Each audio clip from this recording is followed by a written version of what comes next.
الحمد لله وحده والصلاة والسلام على من لا نبي بعده أما بعد فأعوذ بالله من الشيطان الرجيم بسم الله الرحمن الرحيم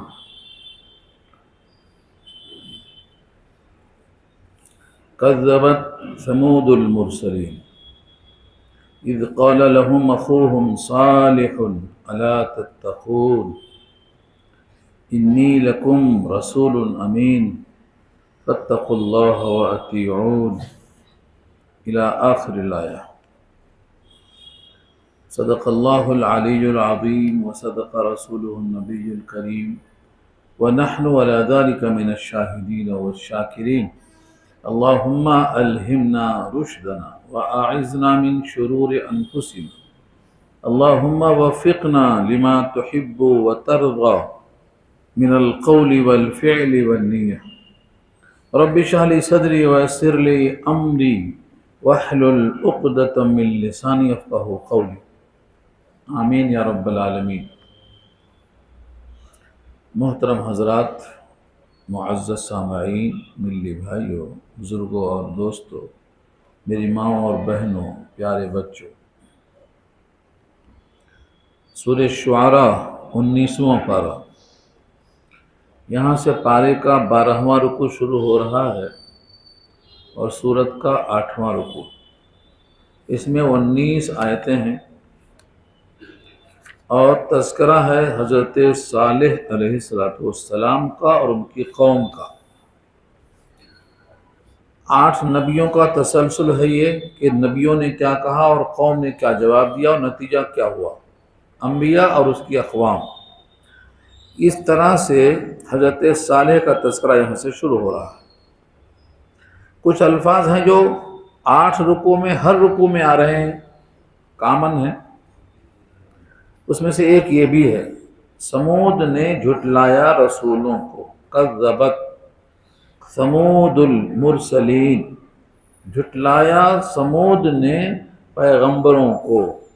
جس طرح پہلے کہا گیا تھا جھٹلایا عاد نے رسولوں کو، یعنی ایک رسول کا انکار تمام رسولوں کا انکار ہے، کیونکہ سب نے ایک ہی دعوت دی ہے، لا الہ الا اللہ، ہر ایک کا مشترک ہے. تو سمود نے مرسلین کو جھٹلایا، یعنی ان کی صداقت پر یقین نہیں کیا. سمود یا عاد اور سمود دونوں کا خاندان اوپر جا کر ارم میں مل جاتا ہے، ارم ذات العماد. تو سمود اور قوم ہود، ان دونوں کو اللہ نے بڑی خاص چیزوں سے نوازا تھا، جس کا انحطاط بعد میں دیکھا گیا. ان کے بھائی ان سے صالح علیہ السلام کہتے ہیں، کیا تم اللہ سے ڈرتے نہیں ہو؟ یعنی نافرمانی کرتے ہو، رسول کی بات نہیں مانتے ہو، رسول کا پیغام تسلیم نہیں کرتے ہو. اذ قال لهم، جب کہا ان سے، اخوہم، ان کے بھائی، صالح علیہ السلام نے، الا تتقون، کیا تم ڈرتے نہیں ہو؟ یہ ڈرنے سے مراد کیا ہے؟ تم اگر حق جان چکے ہو تو تسلیم کیوں نہیں کرتے ہو؟ حق تسلیم نہ کرنے کا مطلب حق بھیجنے والے سے تم ڈرتے نہیں ہو، یہ مطلب ہے. انی لکم رسول امین، بے شک میں ہوں تمہارے لیے امانت دار رسول. ہر رسول امانت دار ہوتا ہے، اور رسول اگر امانت دار نہ ہو تو اللہ اس کو منتخب ہی نہیں کرتے. اللہ نے خود کہا ہے سورہ انعام 8واں پارہ کہ اللہ سے بہتر کون جانتا ہے کہ کس کے سینے میں امانت رکھی جائے. اللہ اعلم حیث یجعل رسالتہ، اپنی رسالت کو کہاں رکھے وہ تو اللہ کو خوب معلوم ہے. تو کس سینے میں رسالت رکھی جائے، اگر وہ رسالت میں امانت نہ ہو تو گویا اللہ نے غلط جگہ رکھ دیا، اور یہ ممکن نہیں ہے. اس لیے ہر رسول امانت دار ہے، ہر نبی امانت دار ہے، اور امانت کے لیے بڑی اہمیت آئی ہے، جس کا ذکر پچھلے رکوع میں آ چکا ہے. فاتقوا اللہ وأطیعون، بس اللہ سے ڈرو اور میری اطاعت کرو۔ میری اطاعت کرنے کا مطلب یہ ہے کہ تم اللہ سے ڈرتے ہو اور اللہ کے رسول کی بات مانتے ہو۔ ہر رسول کی اطاعت میں اللہ کی اطاعت پوشیدہ ہے۔ من یطع الرسول فقد اطاع اللہ، جس نے رسول کی اطاعت کر لی اس نے گویا اللہ کی اطاعت کر لی۔ اس لیے اگر تم واقعی اللہ سے ڈرتے ہو تو تم کو میری اطاعت کرنا چاہیے۔ رہا سوال حق الخدمت کا، محنتانے کا، پیغام پہنچانے پر اجر اور محنتانے کا، تو ہر نبی کا ایک ہی پیغام ہے، وما اسألکم علیہ من اجر، اور نہیں سوال کرتا ہوں میں تم سے اس پر کسی قسم کا اجر، اجرت، محنتانہ۔ ان اجری الا علی رب العالمین، نہیں ہے میرا محنتانہ مگر اس رب کے ذمہ جو سارے جہان کا پروردگار ہے۔ محنتانے کا لفظ جہاں بھی آئے گا، اجر کا لفظ جہاں بھی آئے گا، وہاں لفظ رب آتا، کیونکہ ربوبیت کے معنی عدم سے وجود میں لانا اور ہر درجے پر خواہش کی تکمیل کرنا، خواہش یعنی ضرورت، اور اس کو کمال تک پہنچانا۔ تو رب اسے کہتے ہیں جو عدم سے وجود میں لائے، درجے کمال تک پہنچائے۔ تو اجر کی حاجت کیا ہے؟ اجر ہوتا کس لیے ہے؟ اجر ہوتا ہے انسان کی جسمانی حاجت اور ضرورت کو پورا کرنے کے لیے۔ وہ تو پہلے سے رب العالمین ہے، اس لیے رب العالمین حاجت پوری کر دے گا، تم سے لینے کی ضرورت کیا ہے؟ ان اجری الا علی رب العالمین۔ یہاں تک جتنے الفاظ آئے ہیں یہ پورے ہر رکوع میں آ رہے ہیں، یہ مشترک ہیں، ہر نبی کے امت کے درمیان مکالمہ ہوا۔ اب یہاں سے جو الفاظ آ رہے ہیں یہ حضرت صالح علیہ السلام کے لیے خاص ہیں۔ نمبر 1، اتترکون فیما ہاہنا آمنین۔ آدمی سمجھتا ہے ہم آج مزے میں ہیں، کل بھی مزے میں ہیں، پرسوں بھی مزے میں رہیں گے، ایسا ہی گاڑی چلتی رہے گی، کبھی اس کے اندر چلنے کا تسلسل رکے گا نہیں۔ اور خاص طور سے یہ کون لوگ سوچتے ہیں جن کی ہر چیز اچھی رہتی ہے۔ ہمارے اردو میں محاورہ ہے، جس کی ڈھول کی رسی ٹائٹ ہے بجانے میں مزہ آتا ہے، ڈھول کی رسی ڈھیلی ہے تو وہ بجتی نہیں۔ تو جن کی حالت اچھی ہے وہ سمجھتے ہیں کہ ہم ہمیشہ ایسے رہیں گے، اسی طرح جوان رہیں گے، رگوں میں خون رہے گا، پاؤں میں خون چلتا رہے گا، ہم دوڑتے رہیں گے، خواہشیں پوری ہوتی رہیں گی، ہمیشہ ایسے ہی مزے میں رہیں گے۔ یہ سوال ہے یہاں، اتترکون، کیا تم چھوڑ دیے جاؤ گے؟ فی ما، جس مزے میں ہو، جس بے فکری میں ہو، جس لذت میں ہو، جس حالت میں ہو۔ فی ما کا ترجمہ کر رہا ہوں، یہ فی ما، اس چیز میں جس میں تم اب مزے سے ہو۔ ہا ہونا یہاں، یہ ہا ہونا اور ہونا کا دو لفظ یاد کر لیجئے۔ ہا ہونا کے معنی یہاں یعنی اس دنیا میں، اور ہونا کا کے معنی اس دنیا میں، وہاں۔ اس جسم سے روح نکلنے کے بعد ہونا کا آ جائے گا، جب تک جسم میں روح ہے جب تک ہا ہونا ہے، یہاں کسی حالت میں ہو یہ ہا ہونا ہے۔ اور ہا ہونا کا مطلب تم یہاں پر جس بے فکری کے ساتھ ہو، امن کے ساتھ ہو، کیا تم کو یوں ہی چھوڑ دیا جائے گا کہ ایسے رہو ہمیشہ؟ نہیں، جواب نیچے آ رہا ہے، کیونکہ یہ عالم متغیر ہے، دنیا پوری متغیر ہے۔ کوئی دنیا میں ایسا انسان بتا دو جس کا آج کل کی طرح ہو، ایک بتا دو۔ کل آپ کے منہ میں دانت نہیں تھا، اس کے بعد دانت آیا، اس کے بعد وہ دانت مضبوط ہوئے، اس کے بعد کمزور ہو گئے، جھڑ گئے۔ یہ تغیر ہے۔ پہلے کالے بال تھے، سفید ہو گئے، بال جھڑ گئے۔ پہلے آپ کے جسم میں جو قوت تھی، توانائی تھی، وہ دھیرے دھیرے بتدریج ختم ہو رہی ہے، یہاں تک کہ آپ کی قوت شامہ، سونے کی صلاحیت، دیکھنے کی صلاحیت، سننے کی صلاحیت، پکڑنے کی صلاحیت، سب دھیرے دھیرے جا رہی ہے۔ اور یہ قرآن میں ایک جگہ نہیں ہے، کئی جگہ ہے۔ حالی، علامہ حالی، مسدس ان کا مشہور ہے، مسدس حالی،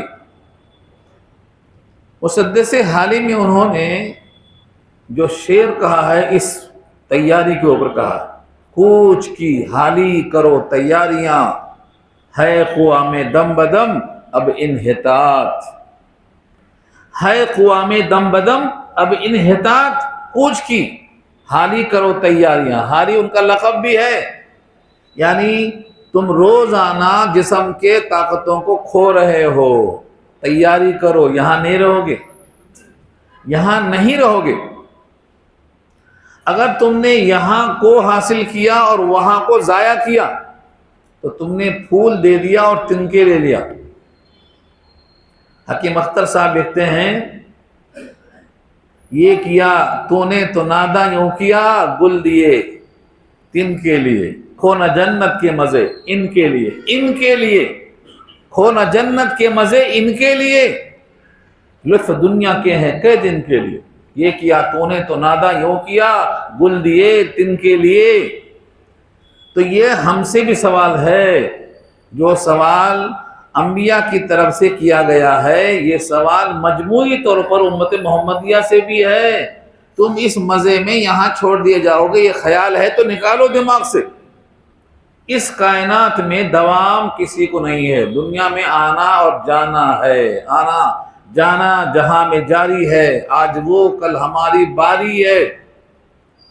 اس کائنات میں جب بچہ پیدا ہوتا ہے نا تو اسی وقت طے ہو چکا ہوتا ہے کہ کتنی سانس لے گا اور کتنی روٹی کھائے گا اور کتنا عمل کرے گا، پیدائش کے وقت ہی طے ہو چکا ہے ظہور کے لحاظ سے، ورنہ علم الہی میں تو پیدا بھی نہیں ہوا تھا جب ہی طے ہو چکا تھا، 4 مہینے کا تھا تو فرشتوں کے حوالے ہوا تھا، اور جب اس کائنات کو بنانا تھا اس سے پہلے تقدیروں کو طے کر دیا ہے۔ حضرت موسیٰ و آدم کا قصہ سنایا تھا، میں پھر سن لوں، مرتبہ تازہ کر لو، بھولنا نہیں اب کی، دماغ میں رکھ لو۔ بخاری میں روایت ہے، حضرت موسیٰ آدم سے ملاقات ہوئی، موسیٰ نے کہا آدم سے، ابا جان، دادا جان، سارے جان تو وہی ہیں، ان سے ہی تو چلا سلسلہ، آپ کی ایک غلطی سے ہم لوگ باہر آ گئے، جنت میں تھے، آپ نے پھل نہ کھایا ہوتا تو ہم جنت میں ہوتے، مزے میں ہوتے، باہر نکل کے آنے کی نوبت آئی تو صرف آپ کے ایک پھل نہ کھانے کی وجہ سے ہم رک جاتے تھے، وہاں کھا لیا چلے آئے۔ مطلب یہ ہے کہ غلطی آپ ہی کی ہے، تسلیم کرو، یہ ہے منشا۔ حضرت آدم نے کہا بیٹے، کسی اور بیٹے نے کہا ہوتا تو غم نہیں ہوتا، کیونکہ عام بیٹے نہیں ہو تم تو موسیٰ ہو، کلیم اللہ ہو، صاحب تورات ہو، کوہ طور پہ اللہ سے ہم کلامی کا شرف حاصل ہے، تمہارے اتنے فضائل ہیں، تم صاحب تورات ہو، تمہارے منہ سے بات اچھی نہیں لگتی، کیا تم مجھے اس واقعے پہ الزام دیتے ہو جو میرے تیرے پیدائش کے 50,000 سال پہلے اللہ نے لکھ دیا تھا کہ آدم پھل کھائیں گے اور جنت سے باہر جائیں گے اور دنیا آباد ہوگی، یہ تو لکھا چکا پہلے سے۔ اس طرح سے موسیٰ آدم دونوں کے بحث میں کون غالب ہوئے؟ آدم غالب ہوئے، دادا ہوتے نا، ہاں وہ تو غالب رہیں گے۔ تو خلاصہ کیا نکلا؟ یہ پہلے سے طے ہو چکا ہے، آپ کتنی روٹی کھائیں گے یہ طے ہو چکا ہے۔ جب بشر آتا ہے دنیا میں تو کہتی ہے قضا، میں بھی پیچھے چلی جاتی ہوں، ذرا دھیان رہے۔ ہاں، موت سے غفلت اچھی چیز نہیں ہے، بہت غفلت اچھی چیز نہیں، موت کا دھیان بھی لازم ہے کہ ہر آن رہے۔ جب بشر آتا ہے دنیا میں تو کہتی ہے قضا، میں بھی پیچھے چلی جاتی ہوں، ذرا دھیان رہے۔ تو اس آیت میں ایک سوال کیا گیا ہے، یہ سوال ان سے نہیں تھا، آپ سے بھی ہے۔ آپ جس گھر میں ہیں، جس مزے میں ہیں، جس تنخواہ میں ہیں، جس نوکری میں ہیں، جس لذت میں ہیں، جس راحت میں ہیں، جس فام میں ہیں، کیا یہی حرقرار باقی رہے گا ہمیشہ؟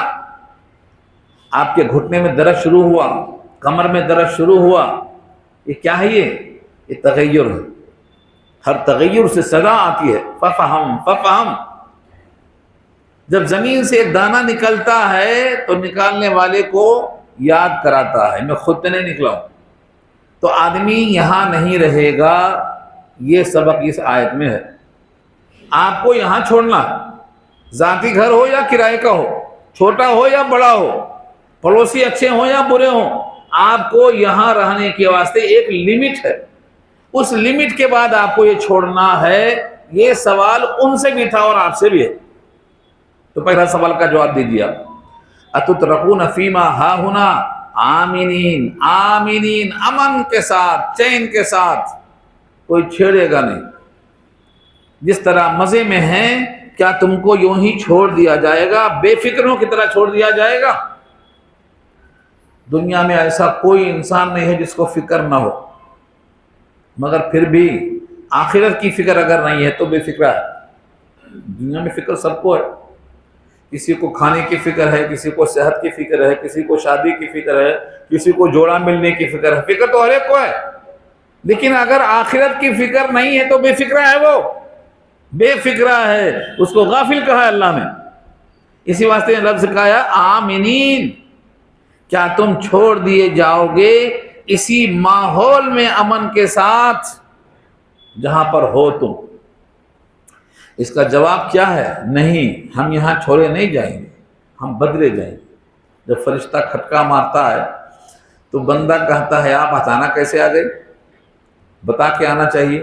ہمارے پاس تو لوگ فون کر کے آتے ہیں، ٹائم لے کے آتے ہیں، صاحب سونے کا ٹائم ہے، یہ ٹائم پہ نہیں آ سکتے، فلاں ٹائم پہ آئیے۔ ٹائم پہ لے کے آنے کا ہے، آپ بلا ٹائم بلا کھٹکے کیسے آ گئے؟ اطلاع کیوں نہیں دی؟ اللہ نے قرآن میں واضح کیا ہے کہ فما جاءکم، جو بھی تمہارے پاس آیا ہے، نذیر کے بعد آیا۔ نذیر کون سا نذیر؟ تمہارے دانت گر گئے، یہ خبر تھی کہ اب آنے والا ہے۔ تمہارے بال پک گئے، کمر جھک گئی، تمہارے پاس یہ نذیر ہے، آنے والا ہے، اب یہ تمہاری علامت ہے۔ تمہیں کون خبر دے گا؟ اس سے اچھی خبر کون دے گا؟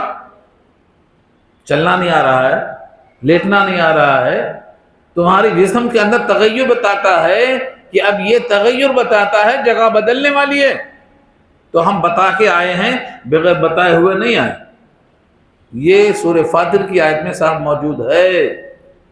نذیر کہتے ہیں ڈرانے والا، بتانے والا، اطلاع کرنے والا۔ اس کے بعد وہ آمنین، امن کے ساتھ جہاں جہاں رہتے ہیں، کچھ جگہیں تو آج بھی لوگ رہتے ہیں، اس کی نشاندہی آ رہی ہے۔ نمبر 1، فی جنات، باغوں میں۔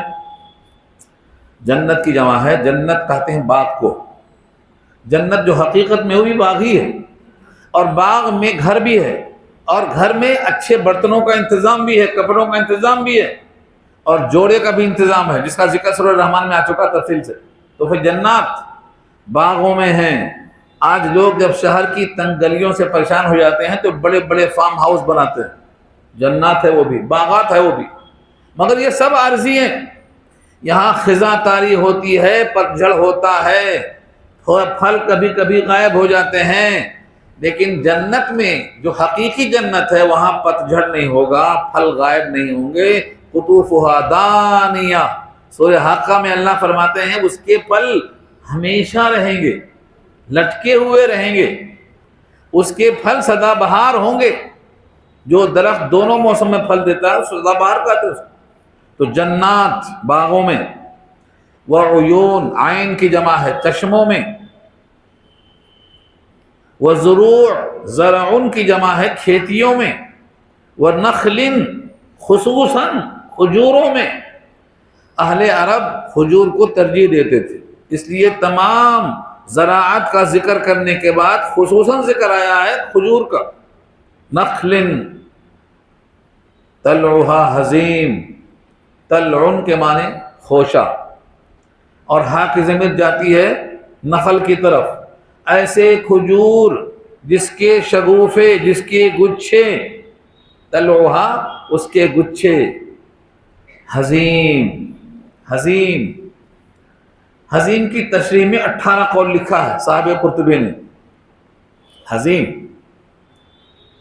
بعض کھجوریں ایسی ہوتی ہیں جس میں گٹھلی نہیں ہوتی، پتہ نہیں آپ جانتے کہ نہیں جانتے، کھجوری۔ اگر کھجور وقت سے پہلے گر گئی سوکھ کے تو اس میں دانے نہیں ہوتے۔ بعض کھجوریں ایسی ہوتی ہیں منہ میں ڈالتے ہی آپ کو منہ ہلانا بھی نہیں پڑتا، گھل جاتی ہے، وہ حزیم ہے۔ حزیم اسے کہتے ہیں ہضم، ڈالتے ہی ہضم۔ اردو میں جو ہضم آتا ہے نا، یہ یہیں سے نکلا ہے، منہ میں رکھتے ہی گھل جاتی۔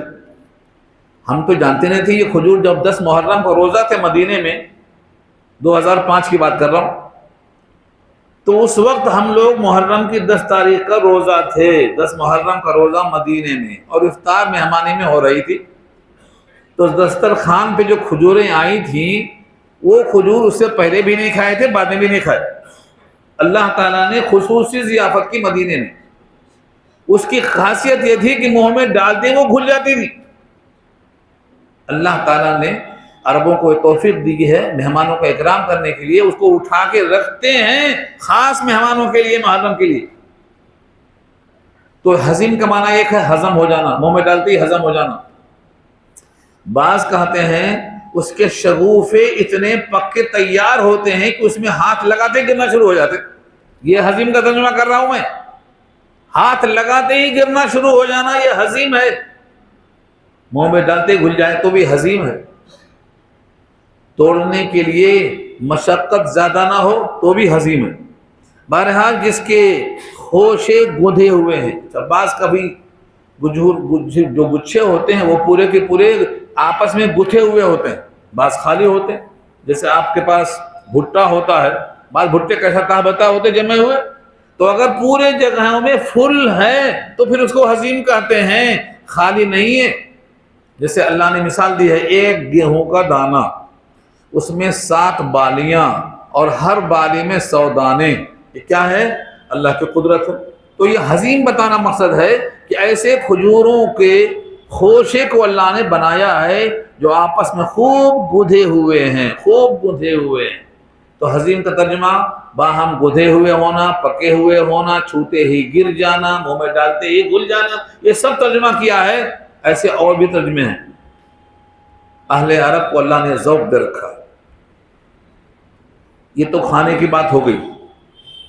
یہاں باغوں میں نہیں رہیں گے، چشموں میں نہیں رہیں گے، چشمے چھڑائے جائیں گے آپ کے، باغات چھینے جائیں گے آپ کے، ضرور کھیتیاں چھینی جائیں گی، اور کھجوروں کے باغ چھینے جائیں گے۔ پیچھے تذکرہ آ چکا ہے شروع میں، فرعون کے پورے باغات، اس کے پورے محلات، اس کے پورے نوکر چاکر خادم سب چھین لیے گئے نا۔ اکڑ میں آیا تھا، ایک ہی دن میں پورا ہو گیا مسئلہ، ایک ہی دن میں پورا ہو گیا۔ تو اللہ تعالیٰ نے جو فیصلہ کیا ہے کس دن چھینا جائے گا وہ ہم کو پتہ نہیں ہے۔ ان کا ایک کمال اور تھا، یہ پہاڑوں کو تراشتے تھے۔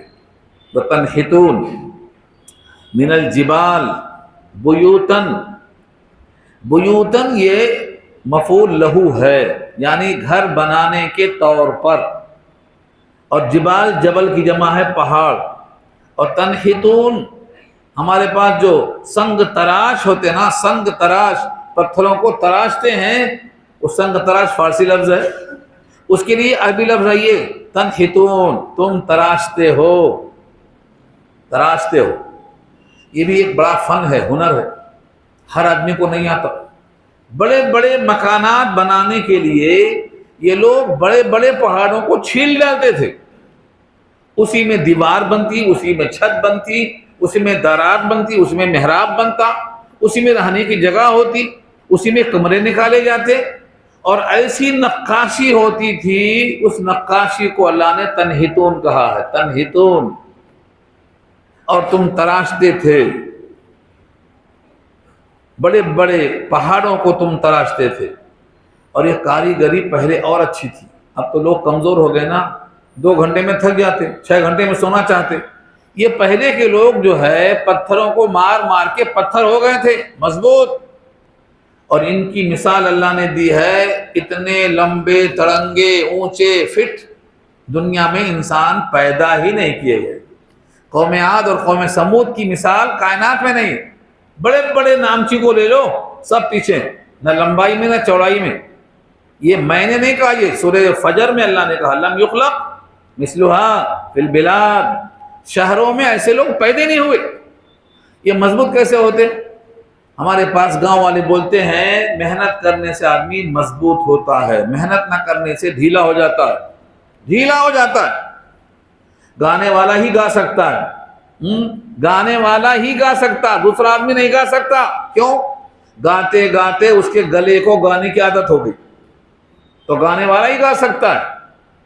اور کام کرتے کرتے بل پیدا ہوا ہے، کام کرنے والا ہی کام کر سکتا ہے، دوسرا آدمی کام نہیں کر سکتا ہے۔ تو اللہ نے ان کو طاقت دی تھی، پہاڑوں کو تراشتے تھے، بڑے بڑے سنگ تاش۔ اور یہ سلیمان کے زمانے میں شباب پر تھا، معلوم ہے آپ کو؟ بڑے بڑے محراب، بڑے بڑے دیگچے، بڑے بڑے مجسمے۔ سورہ انبیاء پارہ 17 میں گزر چکا ہے کہ سلیمان جناتوں سے یہ کام لیتے تھے۔ وَيَعْمَلُونَ لَهُ عَمَلًا، کام کیا کرتے تھے؟ مِن مَحَارِيبَ، بڑے بڑے محراب بناتے تھے۔ کون؟ جنات بناتے تھے۔ وہ تماثیل، مجسمے بناتے تھے۔ وہ قدور الراسیات، اور بڑے بڑے بھگونے جو زمین سے ہلتے نہیں، زمین میں فکس۔ وہ فکس کیسے ہوتے تھے؟ وہ تراشتے تھے اسی میں، پورے پہاڑوں میں بھگونے بنا دیتے تھے بڑے بڑے۔ وہ یہ پورے الفاظ سورہ انبیاء کے ہیں، پارہ 17 میں موجود ہے۔ تو یہ اللہ نے ان کو کمال دیا تھا کہ بڑے بڑے مکانات بناتے تھے، ایسے مکان کو نہ چننے کی ضرورت، نہ پینٹ کی ضرورت، نہ گرنے کا خطرہ، مضبوط ہی مضبوط، آج کئی سو سال تک باقی ہے عمارتیں وہ۔ تو اللہ نے ان کو اس فن پر تعریف کرتے ہوئے فرمایا ہے یہ فن تمہیں اچھا ہے، مگر اس کے باوجود تمہیں جانا ہے۔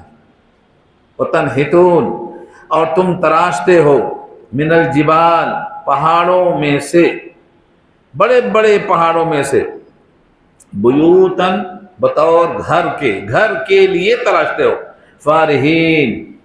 فارہین میں بہت الفاظ آئے ہیں۔ فارہین میں چھوٹی ہا دیکھو، 2 آنکھ والی ہا ہے، فیرہا، لیکن فارہین کا ترجمہ فرحہ بھی آتا ہے، بڑے ہا کے ساتھ بھی آتا ہے۔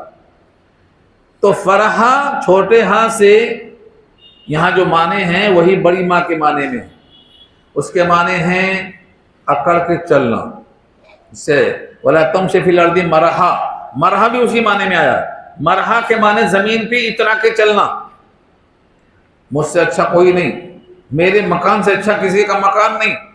یہ جو طبیعت میں جو رعونت پیدا ہوتی ہے یہ فرحہ بھی ہے اور مرحا بھی ہے۔ فارحین بھی آتا اور مارحین بھی آتا، دونوں آتا۔ یہاں اللہ نے ان کے واسطے خاص کہا ہے فارحین، بطور فخر کر کے کہ ہمارے مکان جیسا مکان کسی کا نہیں، اتنا اونچا مکان۔ مکان کا اونچا ہونا یہ بھی فخر کی دلیل ہے۔ آج بہت اونچے لوگ اونچی جگہوں میں اونچا مکان بناتے۔ ایک صاحب نے اپنے مالک کی تعریف کرتے کرتے فرمایا کہ میرا مالک تو بڑی راکھوں والا ہے۔ بھئی راکھ کی کیا تعریف ہے؟ کہا راکھ زیادہ ہونے کا مطلب کھانا زیادہ پکتا ہے، اور کھانا زیادہ کا مطلب نوکر چاکر زیادہ ہیں، مہمان زیادہ ہیں، تو ڈھیروں راکھ نکلتی ہے، یہ اس کے سخاوت کی دلیل ہے۔ تو ڈھیروں راکھ میں بھی سخاوت دکھائی دیتی ہے۔ تو یہ اہل عرب کا وتیرہ تھا کہ یہ مال پہ فخر کرتا، مکان پہ فخر کرتا، اپنے قوت پہ فخر کرتے۔ تو کیا تم چھوڑ دیے جاؤ گے انہی پہاڑوں کو تراشتے ہوئے فخر کے ساتھ؟ فاتقوا اللہ، اللہ سے ڈرو، وَأَطِيعُونَ، اور میری اطاعت کرو، میرا کہا مانو۔ ہر نبی نے کہا میری اطاعت کرو، اور یہ صرف اسلام کی خاصیت ہے۔ رہنما کہتا ہے جیسے میں کرتا ہوں تم بھی کرو، یہ اسلام کی خاصیت ہے۔ دنیا کے کسی مذہب میں نہیں ملے گا آپ کو کہ جیسے میں کرتا ہوں تم بھی کرو، میرا عمل نمونہ تمہارے لیے، صرف اسلام ہے۔ یہ صرف آدم سے لے کر محمد مصطفیٰ صلی اللہ علیہ وسلم تک ہر نبی نے کہا ہے جیسے میں کرتا ہوں تم بھی کرو، یعنی میرا عمل تمہارے واسطے نمونہ ہے، آئیڈیل ہے۔ ابراہیم کے لیے قرآن نے خود کہا قد کانت لکم اسوۃ حسنۃ فی ابراہیم، ابراہیم میں تمہارے واسطے اسوہ حسنہ ہے، مطلب ان کی پوری زندگی تمہارے واسطے نمونہ ہے۔ حضور کے واسطے فرمایا لقد کان لکم فی رسول اللہ اسوۃ حسنہ، آپ کی زندگی پوری نمونہ ہے آپ کے لیے، بچپن، جوانی، بڑھاپا، ہجرت، شادی، سب نمونہ ہے۔ تو یہ اسلام کی تعریف ہے کہ ہر اسلامی نبی ہو یا رسول کیا کہتا ہے؟ میری طرح، میری طرح۔ دنیا کے کسی مذہب میں ملے گا آپ کو بولنے والا ایسا کہ میری طرح ہو جاؤ؟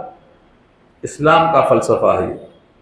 دعوت دینے والا آگے ہوتا ہے، لڑنے والا بھی آگے ہوتا ہے۔ یہاں دنیا والے تم جا کے لڑو بولتے، پیچھے بیٹھے رہتے۔ تم جاؤ مگر خود نہیں جاتے۔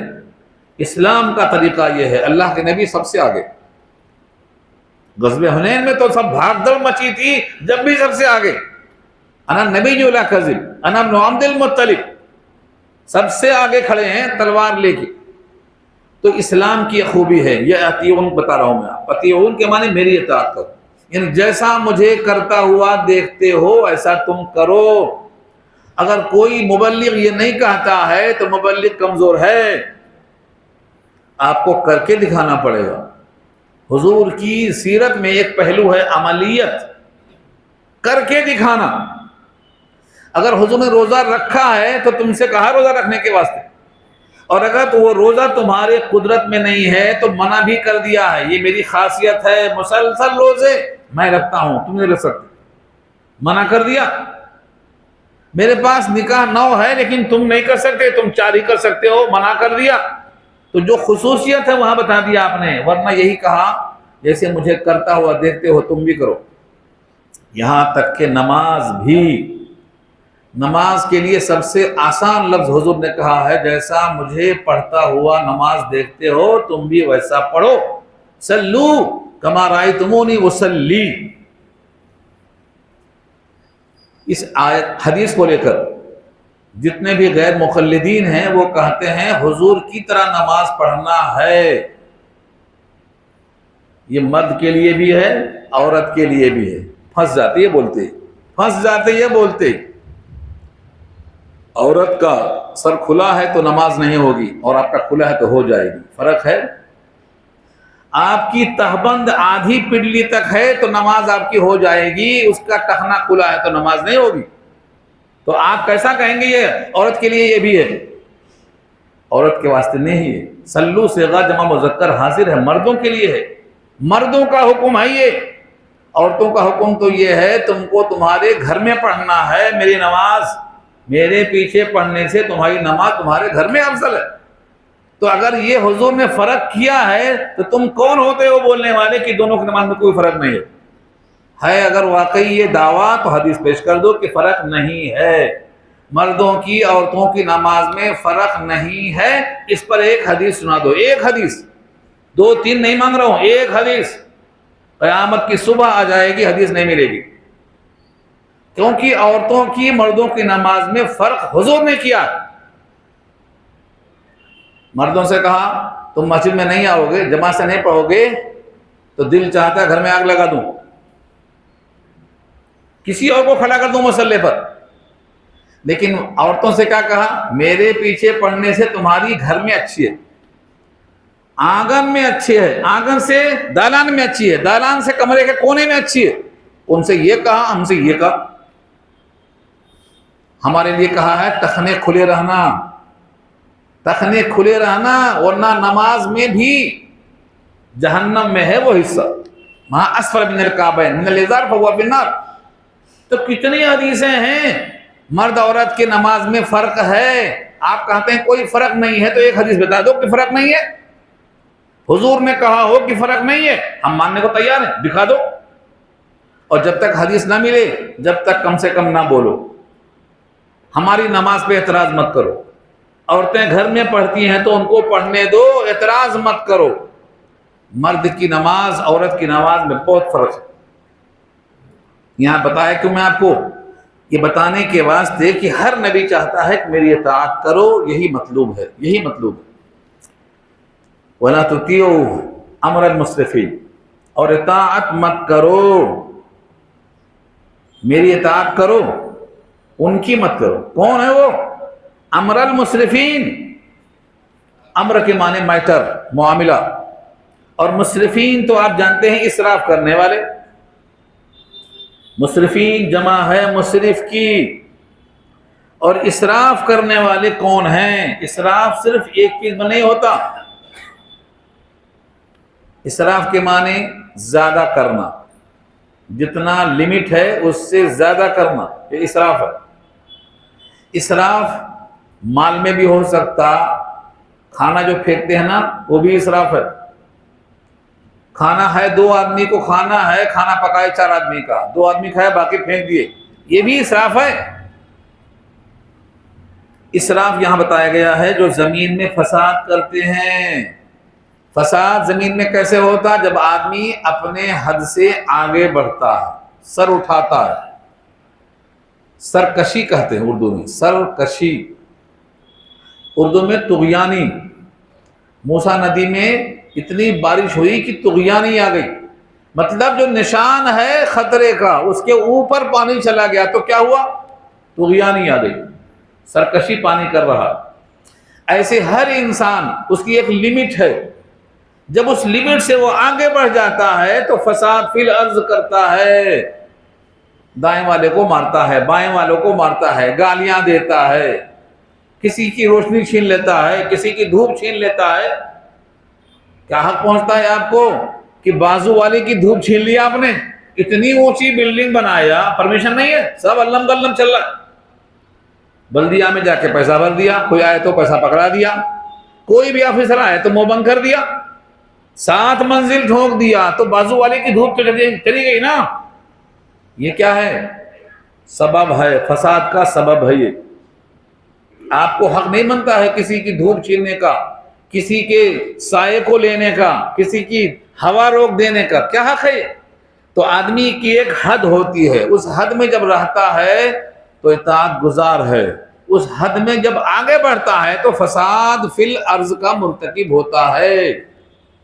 یہی کہا دیکھو، اطاعت مت کرو مسرفین کے امر کی، یعنی حد سے آگے بڑھ جانے والوں کی اطاعت مت کرو۔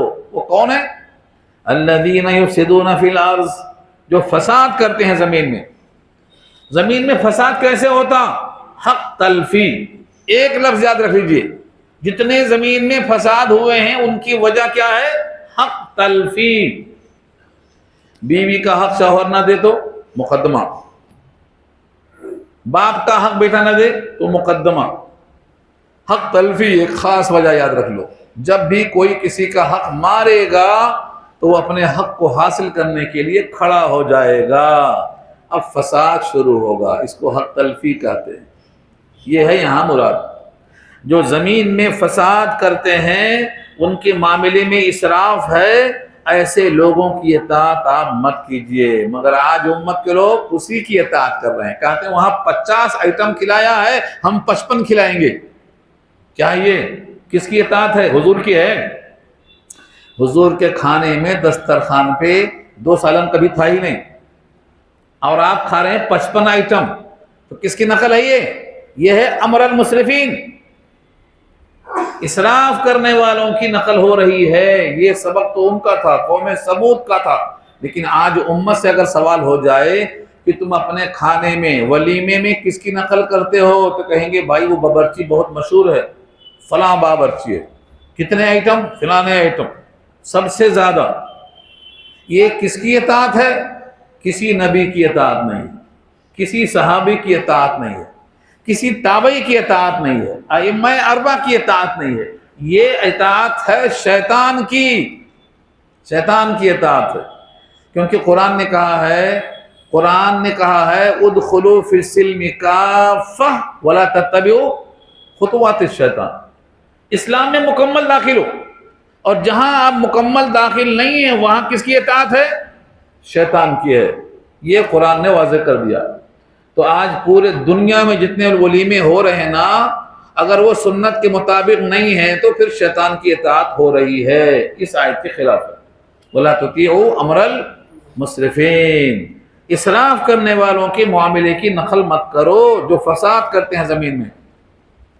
اور ایک لفظ ہے وَلَا يُصْلِحُونَ، اصلاح نہیں کرتے، فساد کرتے ہیں، اصلاح نہیں کرتے۔ یہ ایک جملہ نگیٹو ہے، ایک پازیٹو ہے۔ اصلاح کرنا چاہیے وہ نہیں کرتے ہیں، فساد نہیں کرنا چاہیے تو وہ کرتے ہیں، یعنی جو کرنا چاہیے وہ نہیں کرتے ہیں، جو نہیں کرنا چاہیے وہ کرتے ہیں، یہ ہے ہم جملے کا مطلب۔ ولا یصلحون، اصلاح نہیں کرتے، فساد کرتے ہیں. اور فساد کیسے کرتے ہیں؟ ان کی نقل کرتے ہیں جن کے نقل میں اسراف ہے. کھانا تو بھر جائے گا ایک آئٹم سے بھی، مگر آپ کی خواہش نہیں بھرے گی، آپ کا جی نہیں بھرے گا. جی، آپ کا جو جی چاہتا ہے نا، یہ اصل شیطان ہے. جی، آپ نے کبھی نہیں کہا اللہ کیا چاہتا ہے، نبی کیا چاہتا ہے، رسول کیا چاہتے ہیں، صحابہ کیا چاہتے ہیں. نہیں، آپ کا کیا جی چاہتا ہے؟ آپ کا جی چاہتا ہے کہ 17 آئٹم کھائیں، حالانکہ 17 آئٹم کھاتے نہیں، چکھتے خالی. کھانا بولتے ہیں اس کو. آپ کا جو پیٹ ہے اس کو بھریں گے تب بھی پورے آئٹم نہیں کھا سکتے، اور جبکہ بھرنا خود جرم ہے. فرمایا سب سے زیادہ جس چیز کو بھرنا پسند نہیں ہے وہ پیٹ ہے، خالی رکھنا ہے. بہت زیادہ کھانے تو 1/3 کھا سکتے ہیں. 1/3 کھانا، 1/3 میں پانی پینا، 1/3 کو ہوا کے لیے چھوڑ دینا، یہ حد سے حد کی لمٹ ہے. مگر جب آپ 55 آئٹم کھائیں گے آپ تو کہاں جائے گا وہ؟ یہاں میں نے مثال دی ہے، اس سے مثال دی ہے. ولیمہ چھوڑ دو، کپڑا دیکھ لو، سلائی کپڑے کی دیکھ لو، کپڑے کے انداز دیکھ لو، گھر میں کتنے کپڑے ہیں، کتنی ضرورت ہے. کبھی کسی کتاب میں نبی کے پڑھا ہوگا کہ نبی نے کپڑا تہ کر کے رکھا ہے؟ کپڑا تہ کر کے رکھا ہے کیا؟ دکھا دو کسی کتاب میں نبی کے کپڑے تہ کر کے رکھے ہوں. خلیفہ نماز میں دیر کرتا ہے خلیفہ، تو لوگوں نے کہا دیر کیوں ہوئی؟ کہا کپڑا سوکھا نہیں تھا، جو کپڑا پہنا تھا وہی کپڑا دھل کے وہی سکھا کے پہن کے نماز پڑھانا ہے. یہ خلیفہ کا حال ہوا کرتا تھا. آج ہمارے پاس کیا؟ کپڑوں کے تو اتنے ہیں کہ گن نہیں سکتے ہم، پھر بھی کہتے ہیں ہم غریب ہیں، بہت غریب ہے. مسلمان غریب ہے. ہر جگہ مانگنے والا کون ہے؟ مسلمان. کیوں مسلمان غریب ہے؟ غریب ہے نہیں، غریب دکھائی دے رہا ہے، کیونکہ اس کے اندر رذالت آ گئی ہے. مانگنا ذلت ہے، اس کا احساس نہیں. ہر مسجد کے پاس جا کر دیکھو تو ہاتھ پھیلائے کھڑے ہیں. کیوں؟ کیونکہ مانگنے کا جو ذلت ہے مانگنے میں، وہ حضور نے بتایا ہے السؤال ذل وان سقط صوتک. سوال کرنا ذلت ہے. تیرا کوڑا گر جائے، اونٹ پہ بیٹھا ہے تو اتر کے لے، کسی اٹھا کے مت کو. تو ذلت ہے سوال میں، یہ احساس نہیں ہے. میں نے ایک مثال دی ہے. یہ کوئی بھی انسان اگر شریعت سے ہٹ کر کر رہا ہے تو اس کے امر میں اسراف ہے. اس کی اطاعت نہیں کرنا ہے، نبی کی اطاعت کرنا ہے. ہر زمانے کے ہر نبی کی اطاعت کرنا ہے. یہ پورا بیان نبی کا تھا، حضرت صالح علیہ السلام کا تھا. صالح علیہ السلام نے سمود سے سمجھا دیا، مگر پوری قوم ان تمام باتوں کا جواب کیا دیتی ہے جو آج آپ دے رہے ہیں. آپ بھی تو کہتے ہیں ارے مولوی صاحب یہ بیان کی باتیں الگ ہیں، یہ عمل میں کہاں سے ہو سکتا؟ پھوپھی نہیں مانتی، خالہ نہیں مانتی، پڑوسی نہیں مانتا. اتنے لوگوں کو کھانا کھا چکے ہیں، ان کا بدلہ کھلانا ہے. کھانا کھلاتے ہیں بدلہ لینے کے لیے، تو کھانا کیوں کھاتے آپ؟ نہیں کھانا. بدلہ لینے والا کھانا ہے تو نہیں کھانا. یہ جواب دیکھو یہاں کیا ہوتا ہے. قوم کیا کہتی ہے؟ قالو انما انت من المسحرین. لوگوں نے کہا اس کے سوا کچھ نہیں کہ تو سحر زدہ معلوم ہوتا ہے، طبیعت ٹھیک نہیں معلوم ہوتی ہے تمہاری. ہاں، اگر بخار ہوتا تو بولتے تم کو بخار ہے، گرم ہوتا نا ہاتھ. دیکھنے میں کوئی فرق نظر نہیں آ رہا ہے، لیکن باتیں بڑی فرق کی ہیں. جب باتوں میں فرق ہے اور جسم میں فرق نہیں ہے تو کیا کہیں گے؟ یا تو مجنون کہیں گے، یا تو سحر زدہ کہیں گے، اور کیا کہیں گے؟ آدمی کی بات الگ ہے، دنیا پوری ایک بات کر رہی ہے، ان کی بات الگ ہے، تو کیا کہیں گے؟ یا تو مجنون ہے یا تو سحر زدہ. تو پوری قوم کہتی ہے انما انت من المسحرین. مسحرین جمع ہے، مسحر اس کا واحد ہے. جس پر سحر کا اثر ہو جائے اور عقل کام نہ کرے، باقی باتیں کرے، وہ مسحر ہے. اس پر اتنا سحر کر دیا گیا ہے کہ وہ عام لوگوں کی طرح باتیں نہیں کر رہا. مسحرین کہا. یہ حضرت صالح علیہ السلام کو قوم نے کیا کہا؟ تو سحر زدہ ہے. اور یہ نبی، ہمارے نبی کو بھی کہا گیا ہے آپ کا دعوی نبوت سحر کی وجہ سے. موسیٰ سے کہا گیا یہ بھی دعوی نبوت سحر کی وجہ سے. قالو سحران تظاہرا، دونوں جادوگر لڑ رہے ہیں، مظاہرہ کر رہے ہیں، تظاہرہ مانے مظاہرہ، دونوں جادوگر مظاہرہ کر رہے ہیں، تو نبیوں کو جادوگر کہا گیا ہے، سحر زدہ کہا گیا ہے، کیونکہ ان کی باتیں ہر آدمی کے مزاج سے الگ ہے۔ ما انت، تو نہیں ہے، الا بشرن، مگر ایک بشر، مثلنا، ہماری ہی طرح۔ یہاں بھی بڑے مسئلے ہیں، مگر یہ بار بار میں حل کر چکا ہوں کہ دیکھنے میں بظاہر ہر نبی بشر ہوتا ہے ہماری ہی طرح، وہ بھی اسی سلسلے سے پیدا ہوتا ہے، ماں کے پیٹ سے پیدا ہوتا ہے، اس کے باپ ہوتے ہیں، نطفہ ہوتا ہے، رحم میں داخلہ ہوتا ہے، جو سلسلہ ہر انسان کے پیدائش کا ہے، فطری، طبعی، بشری، ہر ایک نبی کا وہی ہے۔ اسی واسطے اس کو نبی کو اپنی طرح کہتے ہیں، لیکن دیکھنے میں نبی بشر ہوتا ہے ہماری طرح، لیکن اس کی کیفیت میں نبوت کا فرق ہوتا ہے، اللہ سے قریب ہونے کا فرق ہوتا ہے، اس کے دل کی پاکیزگی کا فرق ہوتا ہے، اس کو اللہ تعالیٰ نے اس کے دل کو صاف کیا ہے، خود رسول پاک کے دل کو 4 دفعہ چاک کیا ہے۔ شق صدر کتنی مرتبہ ہوا؟ 4 مرتبہ ہوا ہے۔ کیوں ہوا تھا یہ شق صدر؟ کیوں ہوا تھا؟ دل سے وہ چیزیں نکال دینے کے لیے جو انسان کو دنیا میں کھینچتی ہیں، دنیا کی طرف کھینچتی ہیں۔ حزم من الشیطان کہا بخاری نے اس کو، انسان کی طبیعت میں جو میلان ہوتا ہے دنیا کا، نکال کے پھینک دیا، 1 بار، 2 بار، 3 بار، 4 بار۔ کیا ہے یہ؟ بحیثیت انسان کے جو چیزیں ہوتی ہیں ان کو نکال دیا گیا۔ شادی کرنے کی خواہش، بھوک کی خواہش، سونے کی خواہش، تھکان آئی ہے تو نیند کا تقاضا، انسانی تقاضا ہے۔ تو بظاہر ہر نبی ہماری طرح بشر ہوتا، اور یہی چیز تھی ان کو انکار کرنے کی۔ یہ آیت کا مضمون ایک جگہ نہیں ہے، سورہ بنی اسرائیل پارہ 15 میں دیکھ لو، وَمَا مَنَعَ النَّاسَ أَن يُؤْمِنُوا إِذْ جَاءَهُمُ الْهُدَىٰ إِلَّا أَن قَالُوا أَبَعَثَ اللَّهُ بَشَرًا رَسُولًا۔ رسول کی حیثیت سے بشر آ سکتا ہے کیا؟ یہ ماننے کو تیار نہیں ہے، وہ آج بھی ماننے کو تیار نہیں۔ اگر زمین میں فرشتے ہوتے تو رسول فرشتے ہوتے، زمین میں چونکہ انسان ہیں لہذا ان کے لیے اللہ نے انسان ہی کو بھیجا ہے۔ یہ مضمون سورہ انعام میں آ چکا ہے۔ تو فرمایا ما انت الا بشر، تو نہیں ہے مگر بشر، وہ بھی مثلنا، ہماری طرح۔ مثل کے معنی ظاہر میں ہماری طرح، جو چیز ظاہر میں ہوتی ہے سیم اس کو مثل کہتے ہیں۔ ایک عربی کا محاورہ یاد کر لیجئے، بخاری میں جب روایت آتی ہے تو کہیں مثلہ آئے گا، کہیں نحوہ آئے گا۔ اگر حدیث کے الفاظ سیم ہیں تو مثلہ آئے گا، اور معنی سیم ہے، الفاظ میں تھوڑا فرق ہے تو نحوہ آئے گا، اس جیسا۔ یہ فرق ہے مثلہ نحوہ کا۔ تو یہاں مثلنا کا مطلب کیا ہے؟